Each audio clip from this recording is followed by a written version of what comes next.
All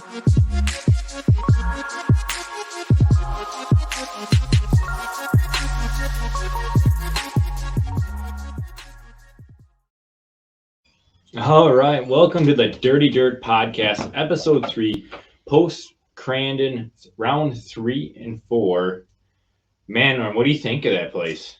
I know why they call it the Big House. It is the mecca of off-road racing. It was my first time there. It was an absolute blast.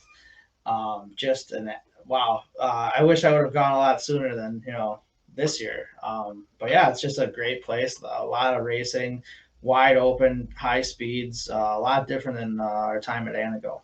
Yeah, completely different from bullring racing to the super speedway. If you compared to like a dirt race, or I mean, dirt racing or stock car racing for sure. Yep, definitely two different tracks. ERX coming up, rounds 5 and 6 is another completely different style track. A lot more jumps, hills. They use the terrain there. Tons of terrain there. But yeah, no, Crandon was very good. Definitely entertaining. Not only the racing, the folks in the campground were definitely entertaining as well. I think a few of them got asked to leave a little early that were camping by us because they just disappeared the one day. I think they might have been a little young on the chart, but we don't know for sure. But yeah, when we woke up the one morning, they were drinking. They had a lot of firepower, that's for sure.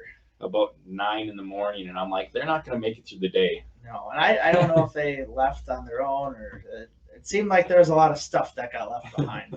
But anyway, lots of great racing from the weekend. It was the Potawatomi brush run, so Forest County Potawatomi brush run.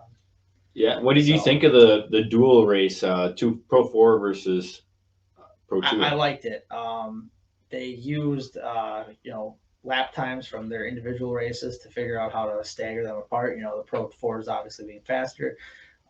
They took their lap times it by, I think it was like 10 laps or so. So the last 5 laps were really tight, good racing. Unfortunately, the rain started, and then the Pro 4s just showed their dominance. You had way more drive out of the corners and down the straightaways with 4-wheel drivers too. So the Pro 4, it was a great race. Yeah, did you notice how the Pro 2s really rely on that cushion, and as it about lap 5 or 6, it really started to push out, and their lap gets bigger and bigger, and the times drop off. They have to run away early, right? Yeah, they were taking the cushion, like you said, taking the cushion way more to get that car or that truck to rotate. And then I think once it started raining a little heavier there, the track just got super greasy, and it was just way too hard for them to turn. No front end. Yeah, that's true. Well, let's get into some results, see what you have for all the classes, and we'll go from there. Yeah. Got it for you here. Yeah, throw me up. Perfect. There we go. So some weekend results from Crandon. Saturday's Pro 2 winner, first-time winner, Corey winner. That's a good name. That is a pretty smooth name to have for off-road racing. I was joking, winner, always a winner. I don't know. There's a T-shirt slogan there somewhere along the line. So Ryan Beaton, Jared Brooks, Pro 4, RJ Anderson picked up the win over. Coming off with some time away, this man showed up with some equipment, that's for sure. Yeah. RJ is not running for points this year. This was it's all about winning. He showed up to win. Johnny Greaves picked up the second place, and Jimmy Henderson. CJ had trouble on Saturday in Pro 4. I think he would have been really fast there as well. But yeah, he ran into a few issues. I think he spun or something broke on him. No, I think he spun early because I think he rallied back to about 5th place. Yeah, I can't remember. I'm stuck down with that camera, and kind of hard to watch sometimes. Yeah, we got to get some live stream figured out at the fire truck because I was camped out there all weekend. So. Yeah, we're going to work on that. We're trying to find a SIM card that's strong enough for something that overpowers all the cell phones around us. That's so many people there. So if anyone has any ideas, feel free to let us know. Moving over to Pro Light, always entertaining. They had a solid 20 trucks in their field. Kyle Greaves picked up the win over Brock Hager and Christopher Polovade. I butchered his last name. I'd butcher that too. Sorry. No doubt about that. Moving over to Pro Turbo side-by-side racing, Kyle Chaney picked up the win over CJ Greaves and Hamish Kelsey. That guy, Kyle, he seems to be the man to beat. When he has something that stays together, he's a rocket ship. Very fast. It's unbelievable. what that team has been putting out. Moving over to Pro Stock Side by Sides, this for the Saturday show. Brock Hager picked up the win over CJ and Jake Kosmecki. Brock's another guy. He's just consistent. That Yamaha is unbelievable. He's got wins at Anago. He's got wins now here. And we actually talked to him Saturday night. We stopped at his trailer a little bit. And he's got a small crew. I think it's just him, his girlfriend, and one crew guy. Yeah. And we were talking a little bit, how come your Yamaha is so much faster than everyone else? And he was saying, he's like, well, a lot of R&D time on the Yamaha stuff, and they put in the work. But they also, I think for the Yamahas, they make them bolt on, like he said, like an additional 150 pounds, 200 pounds, I think it was. Yeah. Over that Polaris, the single seat. Yeah, over the Polaris. Yep. Because, think about if he didn't have that additional weight on, he would be light years ahead. Yeah. So, always fun to see that. Nope, they leveled the playing field pretty well at the it was very competitive racing amongst these top classes, and there's a lot of support divisions that also had really good racing too. I just highlighted the pros for the weekend, so if I get any hate mail for that, I'm sorry. Moving over to Sunday, the big race. First of all, hit Pro 2. Mickey Thomas picked up the win over Jarrett Brooks and Corey Winter. Yeah, Mickey was fast, man. He was. He really set a pace, and he even did it in the big one, in the brush run. Yeah, he was really highest finishing Pro 2 in the brush run. Pro 4, CJ Greaves picked up the win over Jimmy Henderson and Adrian Senni. Sunday Pro Light, Christopher Povorde. I think I got it right that time. We're gonna have to listen to what they say when the live stream is on or something. Over Kyle Greaves and Carson Parrish. And Pro Light put on a good show again. Lots of body panels missing by the end of the weekend in that class, but I think that just might be part of it. The panels. I don't think anyone had an unscathed truck body. I think in any class there was very few guys that didn't wreck stuff in any truck. Yeah. It's just one of those things. You must write them off as consumables. They're like putting tires on. I think the Pascola, they told us it was like $1,500 for a total body. Depends on what body style you got. And if you can even get some body styles are kind of for teams. Fiberglass and resin right now are hard to come by too. Yeah. And getting a shortage. The rights to certain molds, if you want a certain style, some teams own them. So yeah, that's true. It's very interesting, or they modify them themselves and have their own molds.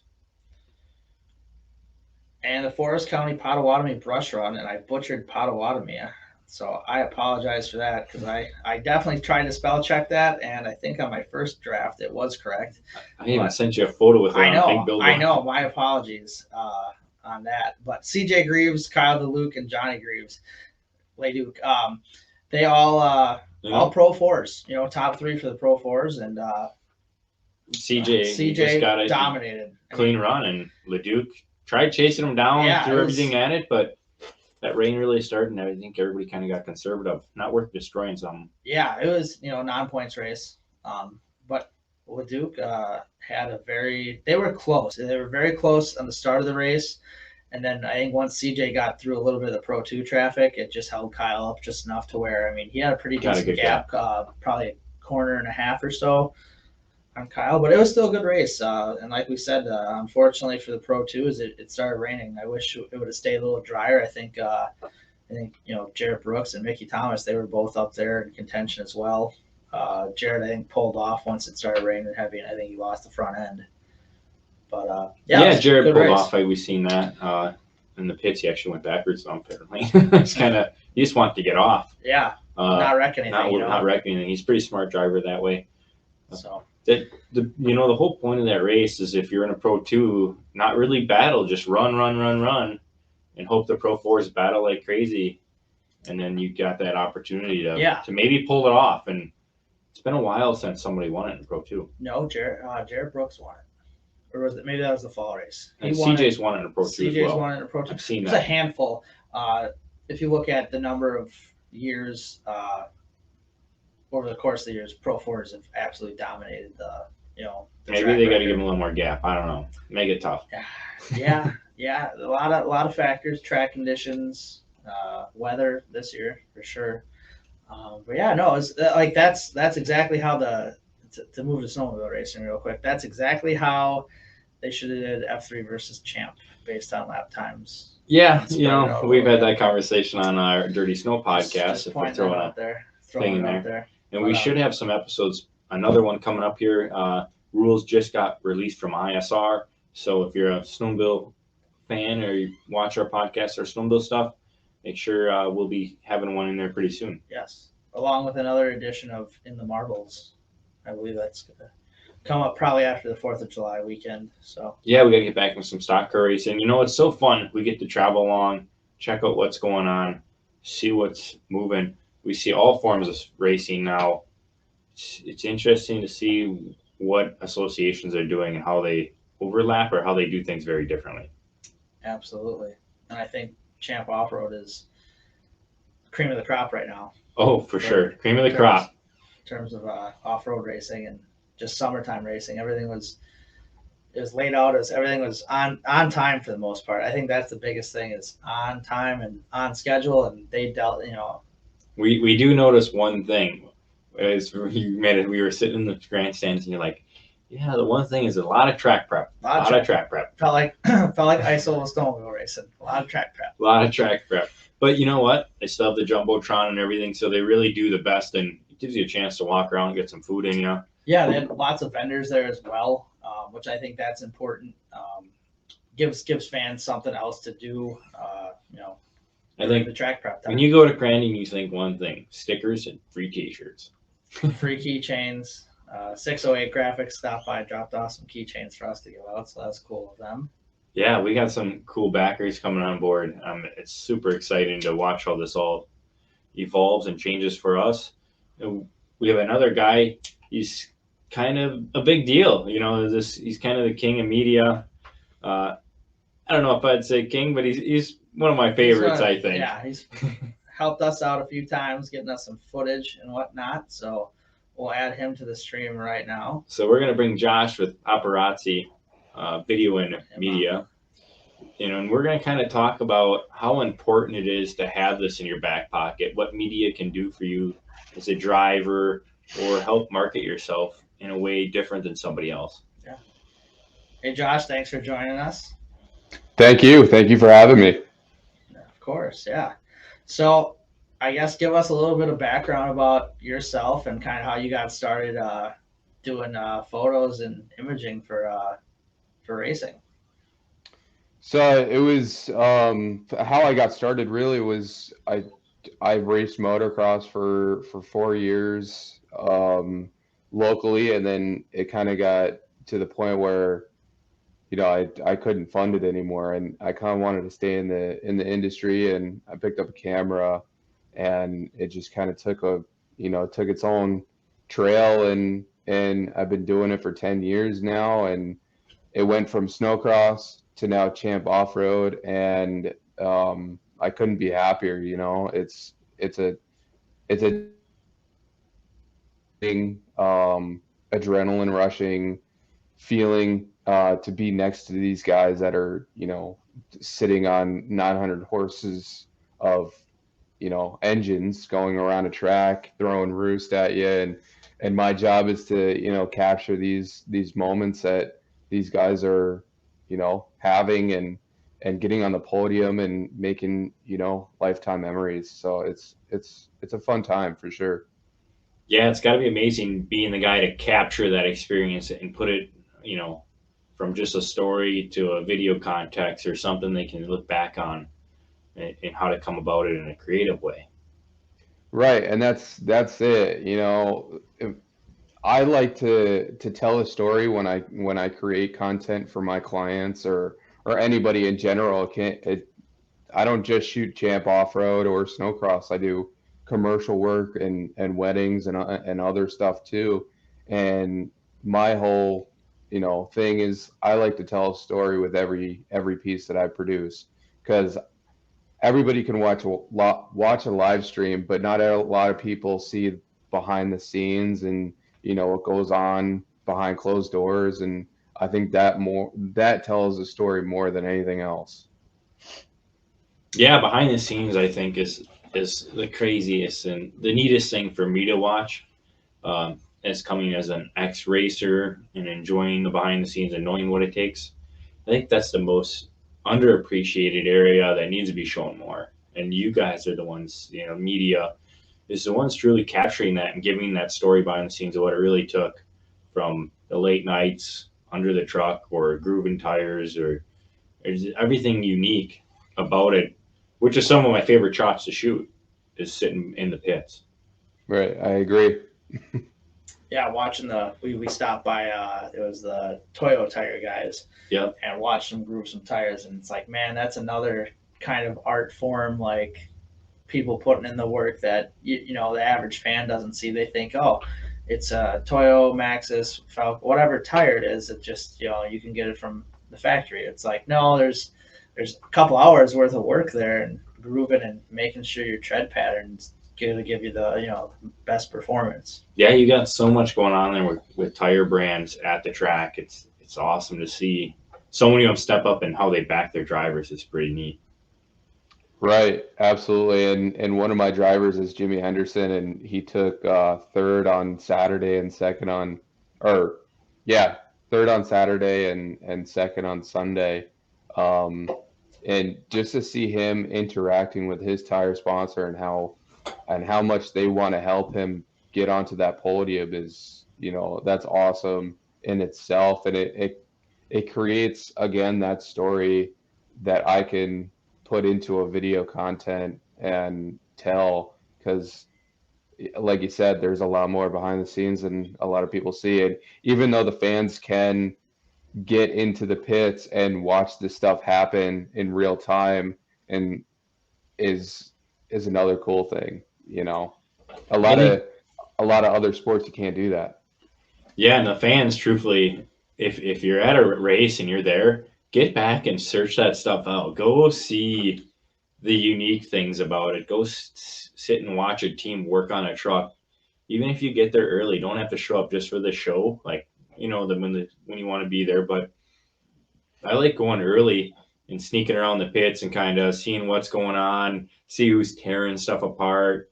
If some people have the skirts up and everything on the tents, you can't see much, but a lot of them keep it open where the fans can see everything going on. It's pretty neat. Yeah, I thought that was, never being to any off-road races before this year. I thought that was the most unique thing was, and just about any other form of motorsports, you need a pit pass to get back to the pits, and people are usually closed up in their trailers. Like stock car events, you don't go into the pits till, if you're an average fan, you don't go into the pits till after the race. No, it's too dangerous. It's too dangerous. And there's just people running around. I mean, there's everything. It's a madhouse. There's 30 pit bikes flying, cars, trucks, golf carts, four-wheelers at any given time. It's kind of a zoo down there, but it's cool because you do get to see all the work that goes into them. I mean, body panels flying off, and What about the kids carrying the panels? Like, I think it's endless fiberglass walking around in kids' hands. That's the coolest thing. I think if I was, for kids, they get to take home a piece, or after the race, go get it signed by the driver whose car it was. And I saw some not thrilled parents that are like, I gotta mount this on my kid's bedroom wall now. It's filthy because it's covered in 2 inches of mud. But yeah, it's cool. So no, it's definitely something different, and I think that's the whole. Brings a whole special side to off-road racing. Is definitely the fans get to be more involved in other types of motorsports. Yeah, the open pits reminds me a lot like Supercross. When you go to the nationals, they got open trailers and everything. Millville's coming up too, same weekend as ERX, which is kind of a conflict of really close events. That's interesting that they planned it that way, or how it ended up that way. I don't know if that's year seasonal or if that was something that just happened this year. That is weird. Same area too. I think they're gonna be pulling fans from each other. Tundra is also in Norway that weekend, so I gotta figure out what I'm doing. Oh boy. Well, I'll be most likely at ERX. I know Josh will be at ERX.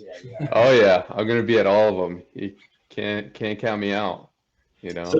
So Josh, what's it take once you got, you spend a lot of time in the track collecting raw video. It's a large process to get back. As a media with Champ, you get that raw video. How long does it take you to break that down or to develop it into something to get it out to your teams, or do you give them raw footage? How does that kind of work? Give us the media perspective on the backside. Yeah, so it's I don't even know how to explain it. It's it's kind of tough because you're just living in the moment and you just do it so fluidly that you kind of forget. But after an event, it's usually I break down all my camera stuff. I put it all in all my Pelican cases, and then I take the cards, put them on my hard drive, and usually that's about a half an hour, give or take, process. From start to finish, and then to go into the editing post production, to develop like my clients, they request a 15-second edit from each day, and then we do a longer video highlighting the whole weekend, and that in itself usually takes a couple hours, because it's between a 4 and a 5 minute video. So I got to find the music, I got to find where to put these clips that I did shoot from these events, strategically where I want them to be. So yeah, I would say it takes about total, maybe, I don't know, from start to finish, 7 hours, I would say. I think you're cutting that really small. I think there's a lot more than 7 hours of work there if you think about it. But you get so consistent. That's not fast with including it. the the time 12 hours shooting he's and had the at the track. driving, and you put Right. tons of hours in. Well, Don't cut pro- yourself yeah. short for sure. We got to factor all that in. Well, That's- yeah, from start to finish, from getting to the track, it's a good probably, I don't know. I say 4 days. Wow, it's Yeah. insanity. That's for all your clients, not just one. But Oh yeah. I got 5 clients this season, so it's each client gets probably about 7 to 8 hours, of time each day, from filming to editing, because I do some stuff Friday night, Saturday night. So it all really, the clock ticks, and it takes a lot of time. That's awesome. And that's exactly what Jim Smith just commented. He said we'll show that up on the screen there. He said it's the time it takes to produce your product is just as much time as some people spend prepping their equipment. So Exactly right. And I kind of have a time frame in my head of when I need to get my stuff done, and that all combined is experience, because I like to say that I can put an edit together within an hour or less, because I'm just so fluid with what I need to do, how I need to get my shortcuts on the keyboard, or the effects that I'm really looking for. I know where to grab them, and what kind of music I think would fit with that edit that I'm doing. So, a lot of people compliment me on that, is like, I don't know how you got that video out so fast, but it's like, it's the time and the years of experience that kind of, tell how fast you can get it done. Yeah, when you watch a lot of your videos, you build a climax and everything. You build an awesome storyline for sure. In your production of what you probably schedule it in your head is probably insane. You ever hear sounds and you're like, I want to, like, I don't know if you're scrolling through reels on Facebook or Instagram and you just like, oh, I want to produce a video for that. And you like get a shot or something when you're on the track and you're like, oh, I already know where I'm going to use that. Exactly. That happens all the time. I have on Instagram, you can save audios. So I kind of save the audio, and then I'll take a specific shot, like you said, and put that to that audio or whatever I'm, looking for. I'm trying to do that in the back end. I got so many saved audios, but then like when I'm filming, I'm like, oh man, I don't know if I got anything to line up with that. I'm still trying to figure that out myself, because I'm new to this and I ask you so many questions at the track, and you've been really awesome helping me out and giving me some guidance and direction. But I don't know if I'll ever catch up. That's for sure. yeah, how many years of experience do you have, Josh? It's 10 total of, experience shooting photo and video, along with post-production. Okay. Wow. That's a Yep. lot. You got some guys firing comments in here. Best filmer in the game. Hashtag Narc Media. Your boys are The watching. boys are watching. Oh man. Oh, Tom too. Oh, Yeah, that's good again, stuff. Tom talking about the drive time back and forth. Yeah, Yep. that's awesome. No, it's insane the stuff that you put out, and we use your stuff on our truck Yeah. for our events when we're sitting there, and sometimes I got to find a few more from you, or I got to start producing some more myself because I can only listen to the interviews so many times in a day when I'm sitting at the truck, Right. and I'm like, You're hardly sitting in the truck. I gotta mute the TV by day 2 because I've heard it, 40 times. Oh my goodness. But you do snowcross as well. I mean, what is there something you prefer about each, more than the other? I would say I like each of them in their own ways, but I would prefer snowcross more so because I don't want to sound like a broken record or a Debbie Downer or anything like that, but there's more opportunity at a snowcross event than there is Champ Off-Road because again, you got a 900 horse truck coming into a corner and you can get hit if you're in the wrong spot. So we are limited to what we can shoot at Champ Off-Road, unless you're a TV production or working for a manufacturer or something like that. But snowcross, we can go anywhere that we want. It's a little bit closer, so we don't have to go so far as pit wise. If we do have like an amateur driver, something like that, because they are so spread out at Champ Off Road. Um, and again, I would prefer snowcross because I like the winter. I don't know what it is. Everybody asks me, why do you like winter so much? I think it's just, I kind of told myself that in order to be in the snowcross industry, you have to like winter. So I think that's another reason why I prefer snowcross. You don't have to probably clean your camera as much at snowcross either. Yeah, not as much, and that's the funny part is I kind of just got done cleaning all my cameras from this weekend because we got poured on during the cup race, and yeah. it was, it was disgusting, to say the least. And just that whole I don't even know what it was. I think it was like 50-mile-an-hour winds whipping through there, and just the dust, just collects on our cameras, and it's so bad if it gets inside. It can ruin the camera, it can ruin the sensor, it can ruin the lenses. So it's very vital that we protect our gear as much as we can, and because you can't produce anything if you don't have working gear. Yeah, that's very true. One thing about snowcross, you got to watch out for those flying sleds, and you've learned that firsthand.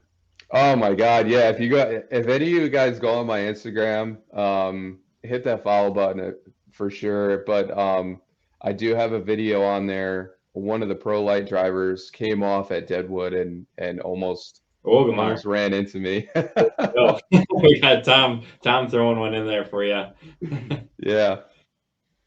Yeah, that was a close good encounter. Clip. That was a good clip. Yeah, for sure. And then go ahead. That's part of it. I think I've seen quite a few photographers and film guys they always got that one super close encounter. So you're not alone out there. And usually your buddy's filming it from a different absolutely. Crew. Yeah, so then you get to see it. Yep. Yeah, for sure. And it was like that weekend at Deadwood, I almost got hit by Cody Cam the same night, and it was just like two close encounters. I'm just like, all right, my night's done. I got to get off this track, or go sit in the stands or something, kind of get a different angle, because it was just like the one that the guy almost got really close to me really shook me, and I was just like, oof, that could have been bad. Yeah.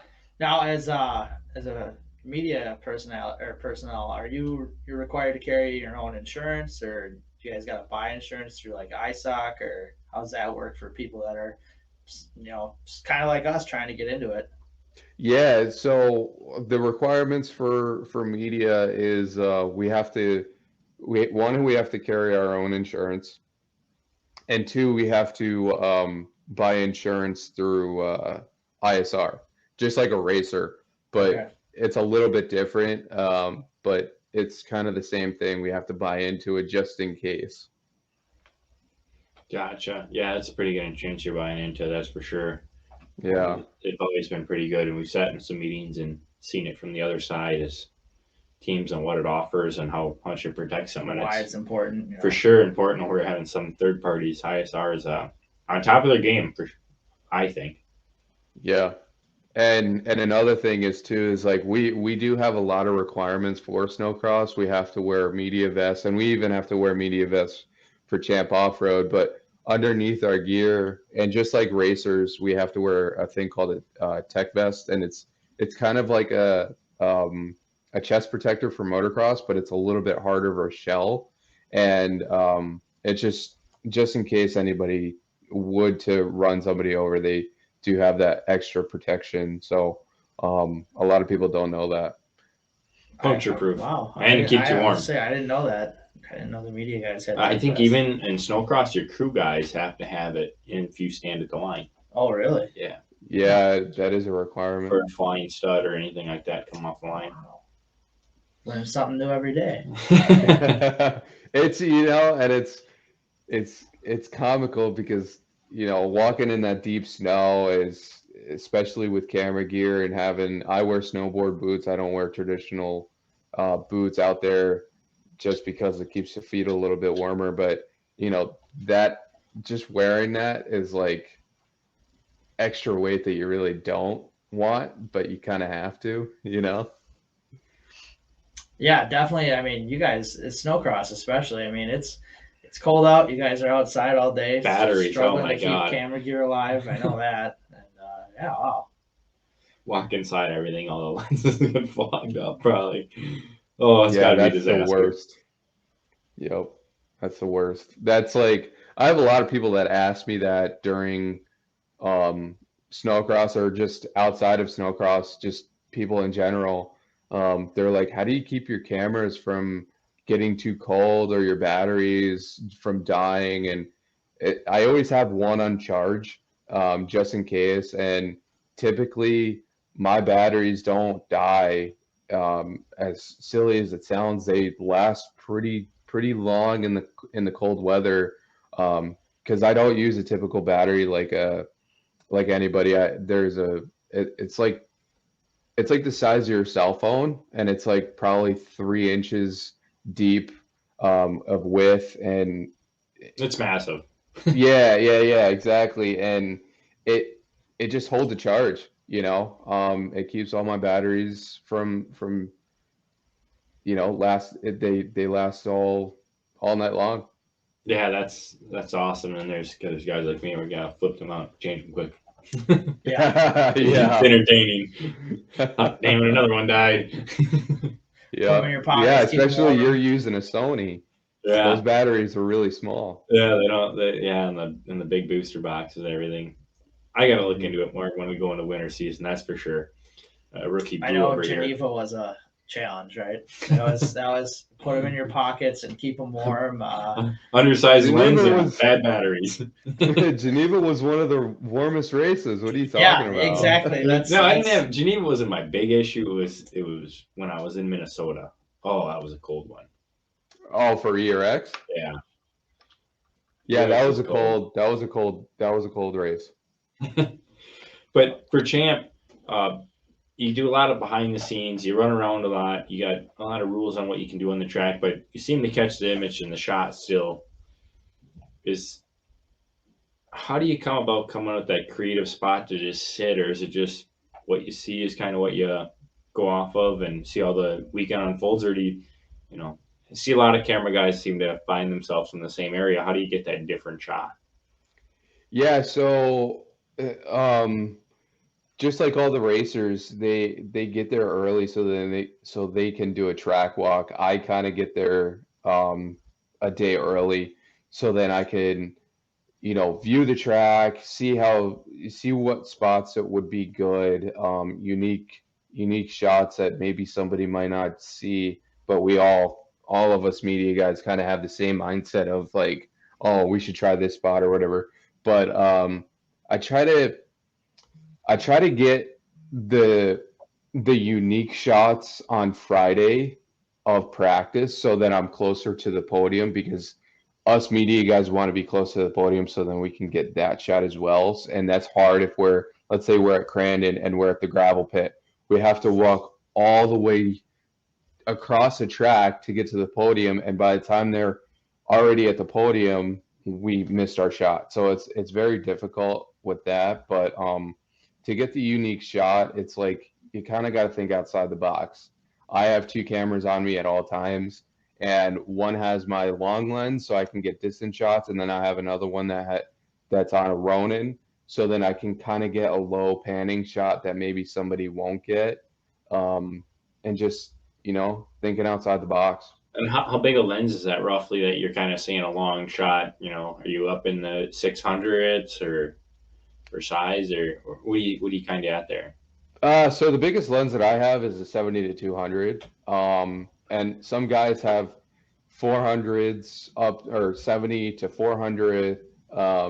It all varies, but I don't really have a big lens like that, because in my camera, I can kind of crop it in a little bit so I get more distance, so then I don't need a bigger lens, which is nice. So that's really it. I would like to have a bigger lens, but that's more glass to carry, and already my shoulders are shot. You just like carrying all that weight and the Ronin on Yeah. top of it. So, Yeah. but you're staying steady with that. That's a nice setup you got. Yeah, it's fun. Carrying 2 cameras can get taxing, but I'd rather risk being taxed than getting the shot. I really want to get that shot, and I'll do whatever I have to do. And that's another thing of me, is I'm willing to lay everything on the line, just like these drivers. I'll get up super early if I have to get a sunrise set or sunrise shot, or I'll just stay late and do what I got to do, or run from all the way to the pits to the starting line, or whatever I got to do. I'm not afraid to, like I said, lay it on the line just to get that shot. Yeah, you need to, because that's how you're going to keep the big people. Yeah, it makes you stand out, makes you different, and that's how you get good clients and good content. Any oddball things that you like to catch at the racetrack, like films of it? Like I find myself catching track equipment a lot. I don't know why. I like to film track equipment. I don't know. There's something cool. I like putting a clip of it in my videos. Want to be heavy equipment operator. I've already done that in my life, but I always enjoy, catching something like that. Anything you got that's just a little unique that you seem to catch yourself doing? Yeah, I really like getting a low shot of the track with my Ronin, kind of doing like a pan across the track after, or before and after of a race, because of that blue groove. Mm-hmm. And then kind of maybe doing, I would probably say maybe the signage, because a lot of people kind of forget that the signage is important, because it kind of gives a, like, I don't know, just a different feel, I think. Just like, you said you like to shoot the heavy equipment. I like to do signage, like flags. Like if one of my clients has a tire sponsor like Falcon or Toyo or Yokohama, that's kind of my deal. I go to a flag or sign or something like that. Yeah, I've kind of noticed that in some of your clips. I've seen it where you got like all the flags flapping in the wind on the track or something. I catch myself doing flags sometimes too. Like Crandon, I think there was one of the Marines, I think, here or something. They have the flags in the front stretch, and I tried to get that in a few shots where you could see it waving as everything went by. And I really focused on the flag, not on the trucks. Just something different to catch, something to put in a background with music and just lay over as a media piece or B-roll. Right. So I guess right. I totally get what you're saying with the flags or signage for sure. Totally different than taking the focus off of just the truck or the same pass, or it's like getting photos. You always see a truck sideways in the corner. Right. It's right. like Okay, yeah. There's so many photos of truck sideways you can take. They're yeah. repetitive in a way. It's like snowmobile racing, like oval racing. It's always just a still photo. There's no good video or media guys that shoot just video raw clips. Right. So I'm starting to, I notice that stuff more and more now. And they say the flag thing, that's awesome. It's pretty cool. And another thing is like standing behind the crowd to almost look like you're being a spectator. That is a different feel because I feel me as a media guy being on the infield or being in a corner is kind of getting overrated because everybody else is doing the same thing. Why not stand out and get a crowd shot? Like have the little blur of the heads or something, and then Yeah. focus on the truck. Yeah, I've seen some stuff like that. That's neat. Yeah. Something a little different perspective. Yeah, Well, for we sure. don't have that media pass, so you Yeah. are going to be the crowd guy. A lot of them are in the crowd. I do have some cool shots from this last weekend with when Brooks lost all the fiberglass in the truck. I have some stuff where you can see the heads. It's a pretty neat little shot from a distance. Just if you're not rolling, you're never going to catch the good stuff. It's the truth. Very true. Yeah. And if you want to catch the wrecks and the rollovers in an odd way, it's really just rolling all the time or being ahead of it. When you're shooting something else and you notice it in the corner and you kind of focus on it then. Yeah.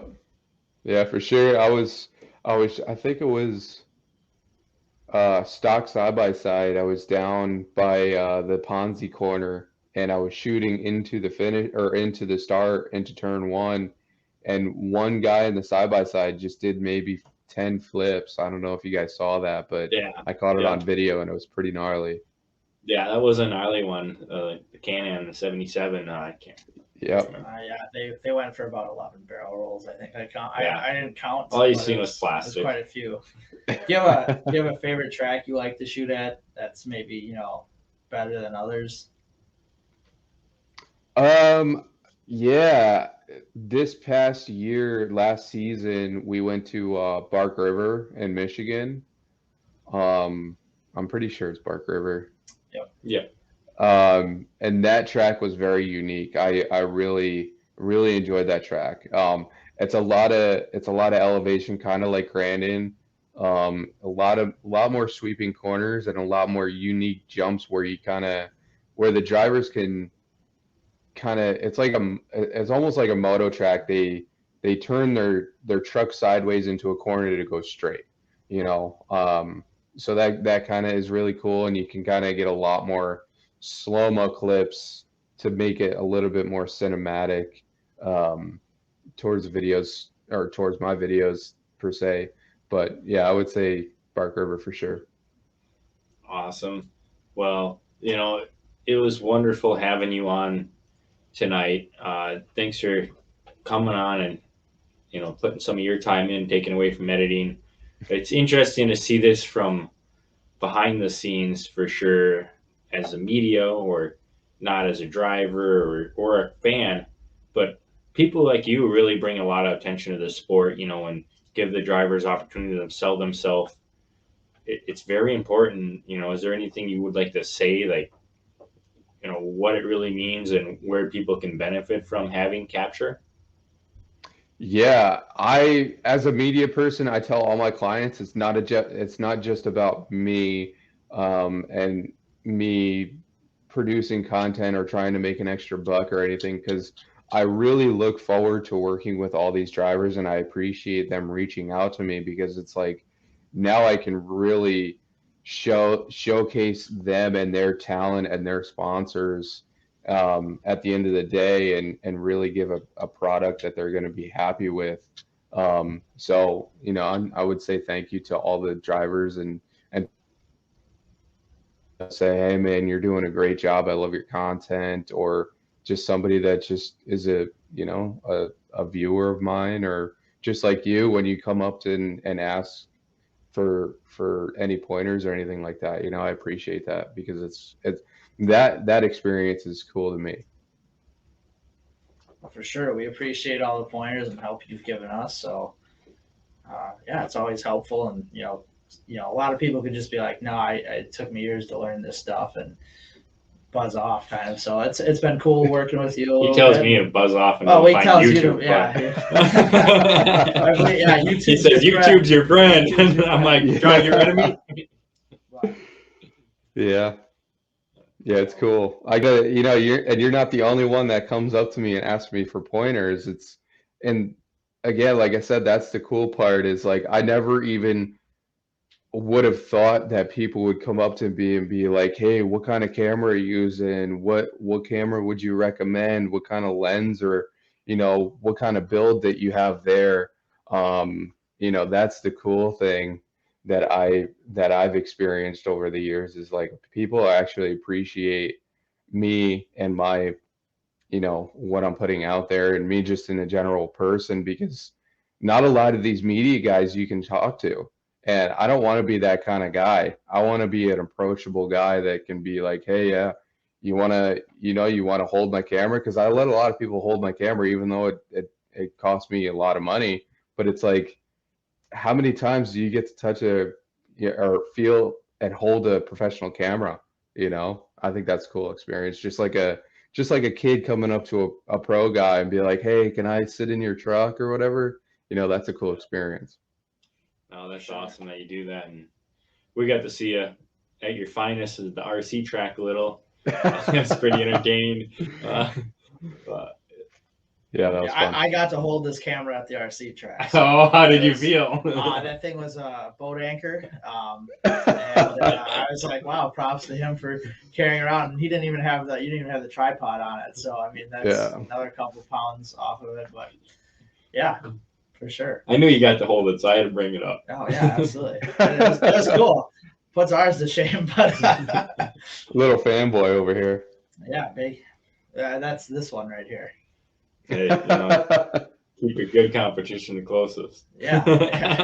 Yeah, right. Isn't that what they say? Keep your enemies closer and your friends close. Anything you want to show plugs on your series or anything on YouTube you want to drive people to? Want to throw that out there? Yeah, anybody watching this podcast, thank you again for tuning in. And if you want to give me a follow on Instagram, TikTok, Facebook, or YouTube, all my links are on my Instagram and Facebook. And just, show your support, show that you appreciate the content that I'm putting out there. And if you guys want to buy a hat that I'm wearing or maybe a sweatshirt or a t-shirt, you can go to my website, order it, and I'll ship it out to you guys. So yeah, that's basically it. If you guys appreciate the content, give me a follow and show your support.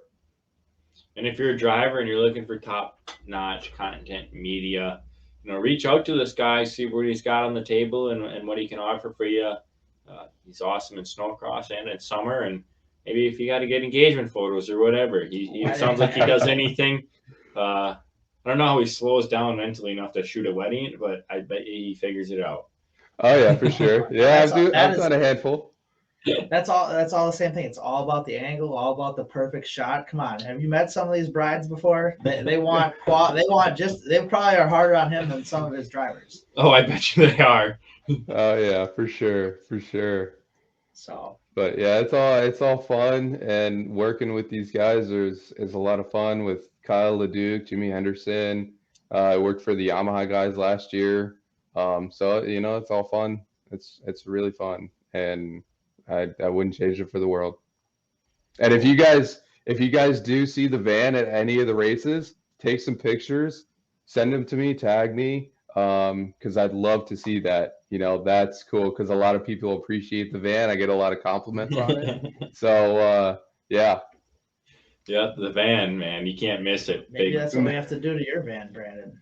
I got a van just like it. I'm not wrapping it pink though, like he did. Hey man, that's the brand, dude. That's the brand. I'm thinking like dirty snow blue or dirty. We don't take the van to the racetrack. Well, we're gonna have to start chase vehicle. The camper, the Crandon camper might not make it to ERX either. Might have to take the van. We'll be sleeping in the fire truck. Yeah. Oh my god. The tent in the tent. We'll be tent on top of the fire truck. And if it's 50-mile-an-hour winds, we're gonna. Well, good thing we timed out. We'll be sleeping under it that night. That's funny. thanks again, Josh, for joining us. And yeah, we just appreciate it. We'll see you at the next race coming up in a few weeks here.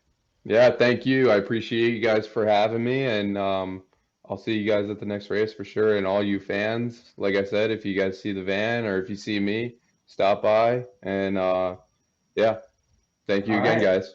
Yeah, stick around in the background. We'll talk to you in just a little bit. Cool beans.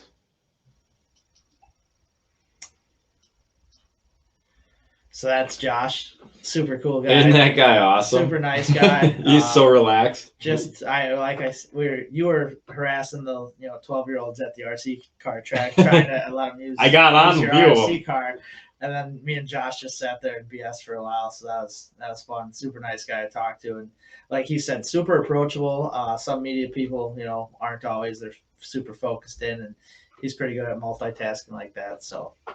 He's a young dude, and he's a master of his craft for sure. And I'd say crazy one of the best to watch it in off road for sure. But there's a lot of guys out there that we might not see their content. We're getting better at that. I'm starting to get to know a lot more of them and follow their pages for our page. So it's awesome how the media community is and what they really do for this sport is so important to show this how big it is and make you feel like you're king. And the other series they got coming up with the Rush, the guys from Impulse Media. There's so much cool stuff that a lot of these guys are doing in the background that I wish more people got to see. Yeah, and like we've said, it's super important. And some people might say we're beating a dead horse here, but it's about we're in today's age where it's about producing quality content or having someone do it for you, and that's something you can market yourself with and your team, and that just makes.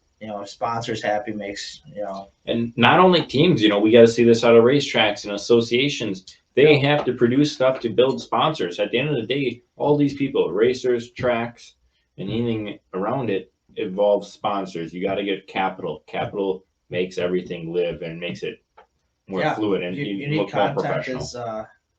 Is step one, I think, and Josh definitely showed us that. And yeah, he's working for some of the best for sure. Working for some of the best, and that's what everyone needs. Everyone needs to strive to do their best in that and continue to market themselves. And do you have anything on calendar, Norm, that you want to touch on before we take off here today? Yeah. So ERX up in Elk River, Minnesota is July. That's the next stop for Champ Off Road. It's July 15th and 16th. It's a Friday, Saturday race, which is nice for the Midwest people. Sunday, you get, travel day. Yeah. Don't have to go right back to work. State Park Speedway on the asphalt side races this Thursday. Eric Jones, NASCAR driver, is coming to pilot a super late model out of the Wimmer Motorsports camp. Next big ARCA Midwest Tour race will be at Grundy, July 9th. I think Marshfield runs this Friday. Not 100% sure. Those are just the ones I know off the top of my head. So yeah, go support some local racing, whether it's dirt, asphalt, whatever. Yeah, that's all I got. All right. Big one for us is Hodag coming up. Oh, Hodag. Maybe I'll have to take the camera to Hodag and catch the people of Hodag. People of Hodag. That might be a lot like people of Walmart. But all right. Yeah. Well, I'm going to throw one last thing in here for Josh. We can't forget to have everybody go check out Chasing Winter. He does a production on that. It's unbelievable. It's on his YouTube channel. Get over there and check it out. It shows it from a team perspective. He's got a few of them, but some young racers and as well as in the pro side. So Chasing Winter, check that out. Good. That's all I got for you guys. Thanks for tuning in, and you listen to us later or now. It's awesome that you guys all support us, and make sure to catch up with us at the Fire Truck at an event and buy your merch. We got some awesome Dirty Dirt t-shirts that are in now. Some tank tops for the ladies. Yeah. We're having a lot of fun with it. We're talking about some more things to have more interest. We're doing some giveaways consistently now with RC trucks and different things like that. If you like our Facebook page in a certain time frame, and we're looking at doing some other creative things to get people active in the pits and give people an experience of something to remember or compete against their buddies. But can't release it yet. It's still working on that, but it'll be a big one once we have the go on it. Yes, we might be looking for a fender or something from a truck. Yeah, We'll have It to get a might fresh not piece of be- glass. It's not going to be ready for ERX, but No, coming up here by fall Crandon for by sure. fall Crandon for sure. We're sure gonna try it's to put gonna a be big setup, and then hopefully we'll have it as well at Hades and all the other Hades, events yeah. we'll be at, and it'll be something just fun, a little challenge. So that's all I got. Thanks, everyone.